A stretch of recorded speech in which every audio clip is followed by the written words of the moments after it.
Hello बच्चों, let's read the question. The question says that if f of x is equal to tan inverse under root 1 plus sin x upon 1 minus sin x, where x varies from 0 to pi by 2,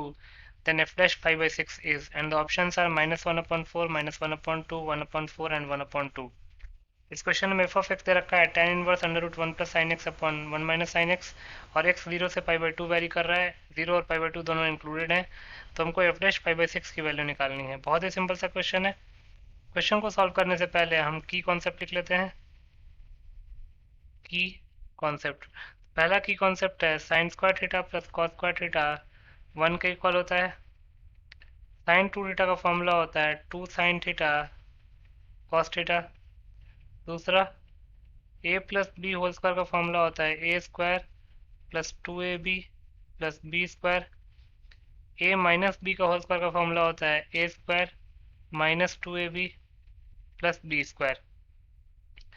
then तीसरा tan inverse tan theta theta का equal होता है अगर theta minus pi by 2 से pi by 2 very कर रहा है तो। चौथा, अगर हम cos 0 डिग्री का ग्राफ cos 0 डिग्री देखें तो होता है 1। देन cos 30 डिग्री होता है रूट 3 अपॉन 2। cos 45 डिग्री होता है 1 अपॉन रूट 2। cos 60 डिग्री होता है 1 अपॉन 2 एंड cos 90 डिग्री होता है 0 के इक्वल। जबकि sin 0 डिग्री होता है 0 के equal,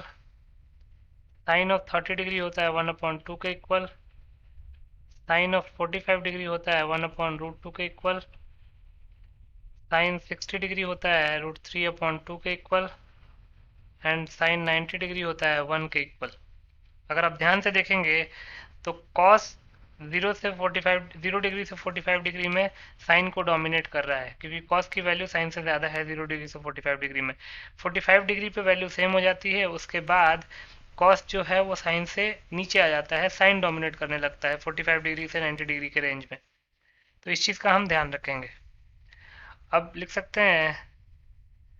according to the question हमको एफ ऑफ एक्स दे रखा है tan inverse under root 1 plus sine x upon 1 minus sine x. F of x is equal to tan inverse under root 1 plus sine x upon 1 minus sine x, where x कहाँ से कहाँ very कर रहा है, 0 से pi by 2। 0 से pi by 2 x very कर रहा है, तो यहाँ से एफ ऑफ एक्स को क्या लिख सकते हैं, tan इनवर्स रूट 1 को लिख सकते हैं sine square x upon 2 plus cos square x upon 2 plus sine x को लिख सकते हैं 2 sine x upon 2 into cos x upon 2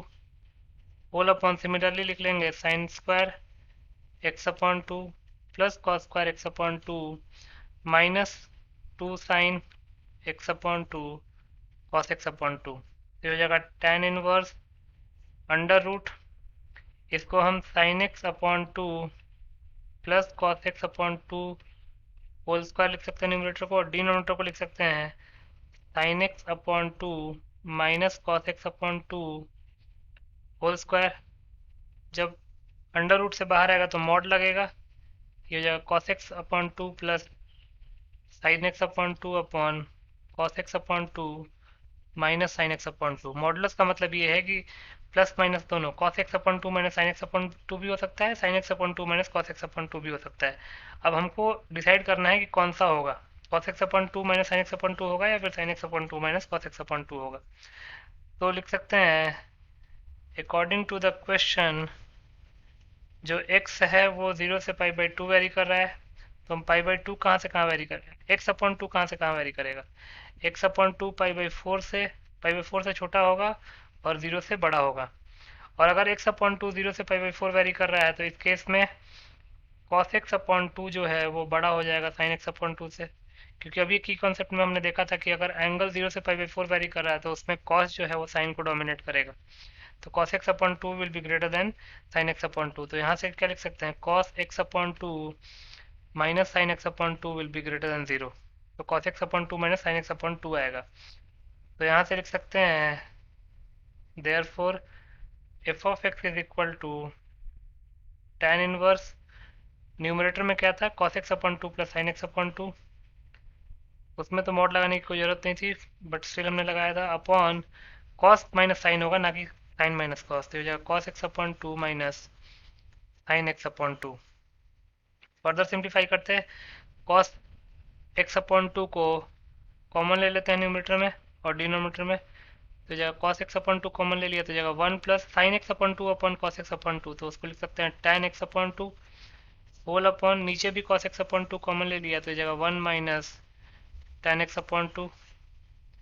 cos x upon 2 cos x upon 2 cancel out हो जाएगा, तो f ऑफ x आएगा tan inverse 1 plus tan x upon 2 upon 1 minus tan x upon 2 को हम tan pi by 4 plus x upon 2 लिख सकते हैं, क्योंकि हमको एक फॉर्मूला पता है, since tan of pi by 4 plus theta can be written as 1 plus tan theta upon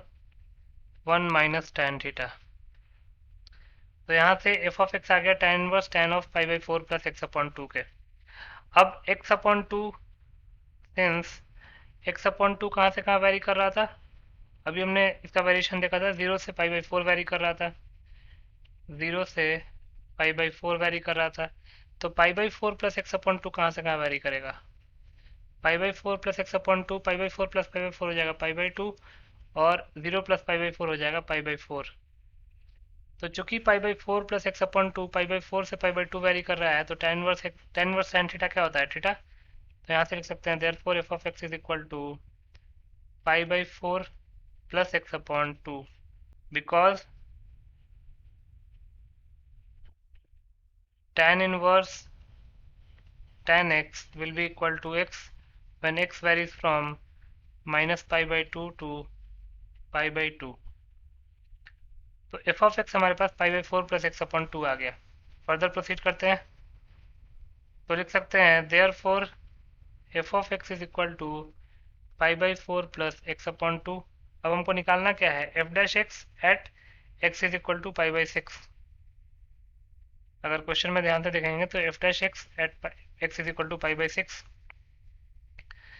तो लिख सकते हैं देयरफॉर f डैश x क्या हो जाएगा, differentiation of pi by 4 plus x by 2